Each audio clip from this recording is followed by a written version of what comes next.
Philippine News Newscast for May 17 to May 23, 2013. Good day to everyone. Magandang araw po sa inyong lahat and welcome to the website of Philippine News. These are our stories for the day. We'd like to start with the news that the voters in the Philippines anointed the heir of Fernando Po Jr., the ex-chief censor Grace Po Lamanzares, as she gets the highest votes and leads in the 12 elected senators.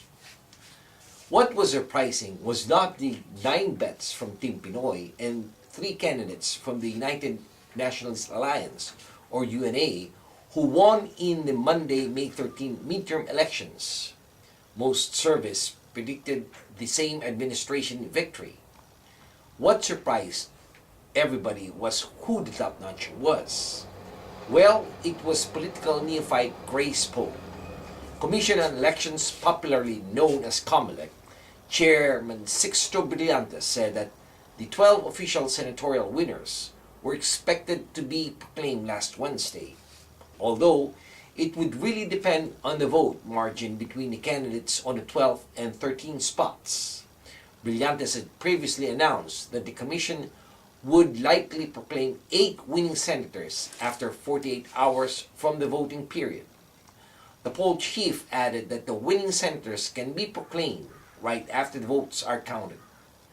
Grace Po Lamanzares, who campaigned under her maiden name Grace Po, is the adopted daughter of the late Fernando Po Jr., who ran for president in 2004 and is still considered to be the all-time king of Philippine movies, and respected actress Susan Rosas, who remains active in show business. From first hours, when election results started to filter in, Po had taken the pole position, which she never relinquished. Well, no one saw it coming, not even Po herself. Since the campaign began, it was the likes of Senator Loren Legarda or Senator Chis Escudero who were always leading in the surveys. But Grace Po showed that the power of her father's influence is truly immortal. Grace believes that it wasn't only her father's fame that helped her, but also her Tao Po campaign, and that she helped her gain all these votes. Well, true enough. At press time, Grace remained ahead with 14.5 million votes, more than 1 million votes ahead of re-electionist Loren Legarda, who has 13.3 million votes, with the backing of veterans such as Senator Chis Escudero and Senator Sergio Osmeña. The success of her campaign should not be a shocker for veteran political analysts.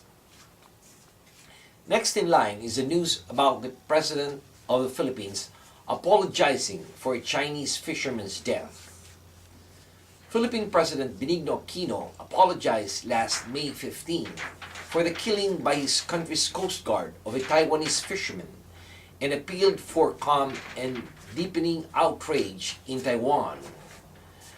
President Aquino had sent the chair of the Manila Economic and Cultural Office, which handles relations with Taiwan, to the island to make an apology. The President has appointed Manila Economic Cultural Office Chairman Amadeo Perez as his personal representative, will convey his and the Filipino people's regret and apology to the family of Mr. Hong Shis Cheng, as well as to the people of Taiwan, over the unfortunate and unintended loss of life. Filipino Coast Guards shot dead the 65-year-old fisherman last week after they said his vessel illegally sailed into Philippine waters. Taiwan said earlier that the Philippines, via the country's de facto ambassador of the island, had already apologized for the death. But Taiwan's President Ma Ying-jeou insisted Manila offer a formal apology and compensation, apprehended the killer, and launched talk on the fishing industry. In retaliation for the shooting, Taiwan suspended the hiring of Filipino workers.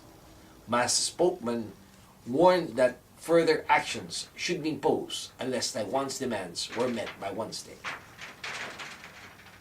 This time we tackle the news about the Philippine peacekeepers that may be pulled out from the Golan Heights. The Philippines said last Friday that it may quickly withdraw from a United Nations peacekeeping force in the Golan Heights because of security concerns, following the abduction of 4 Filipino troops. Foreign Secretary Albert de Rosario said he had made a recommendation to President Aquino to pull out more than 300 troops from the area, and that it was up to the president to make the final decision. Syrian rebels seized the 4 Filipino peacekeepers at an observation post in Golan Heights last Tuesday, 2 months after 21 Filipino soldiers were abducted by the same group that held for 4 days. Secretary Del Rosario says that the people that abducted our peacekeepers were actually under siege, and they are using the Filipino troops to get themselves out of the situation they find themselves in. According to Del Rosario, we do not want to expose our people any further, any more than we need to. President Aquino was considering their recommendation. In fact, Del Rosario's fears about the peacekeepers' safety were valid, although no decision on the withdrawal had been made. The ceasefire zone has become increasingly dangerous because of the Syrian war, with government forces and rebel fighting inside the area. Secretary Del Rosario said there were about 340 Filipino troops in a peacekeeping force. The Syrian rebel group, which calls itself Yarmouk Martyrs Brigade, has said that it is holding the peacekeepers for their own safety. Last Wednesday, the UN pulled out all peacekeepers of the observation post in the Al Jamala zone where 4 Filipinos were abducted. And finally, human trafficking syndicates are growing worldwide. Human trafficking syndicates are growing and becoming more organized with the help of modern technology. That is, the access to computers, particularly the internet. Southeast Asian law enforcement experts heard last Thursday as they sought their ways to tackle the issue together. Experts from the 10-Nation Association of Southeast Asian Nations, or the ASEAN, met in Manila to try to work out either a binding convention on human trafficking or a less stringent regional plan of action to enable ASEAN to act in unison. Well, in terms of criminal volume, trafficking in person used to be the number 3 crime. Now it has overtaken the illegal arms trade, and it is the number 2 crime globally. Under the regional plan of action, members would not be obliged to follow all the provisions, but would merely be asked to cooperate. The recommendations of the experts in Manila will be presented to ASEAN senior officials meeting in Vietnam later this year. The Philippines, which has almost 10 million citizens working overseas, was particularly vulnerable to human trafficking, with many women going abroad for legitimate jobs, only to be forced into prostitution. The International Labor Organization, or the ILO, figures putting the number of people worldwide in forced labor at 20.9 million, and 5.5 million of them are children.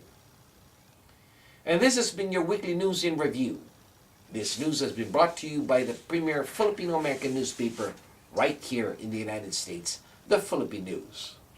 On behalf of the management and staff of the Philippine News, this is David Rodriguez signing off and thanking everyone for watching. Maraming salamat po. Have a wonderful weekend. Mabuhay po sa inyong lahat.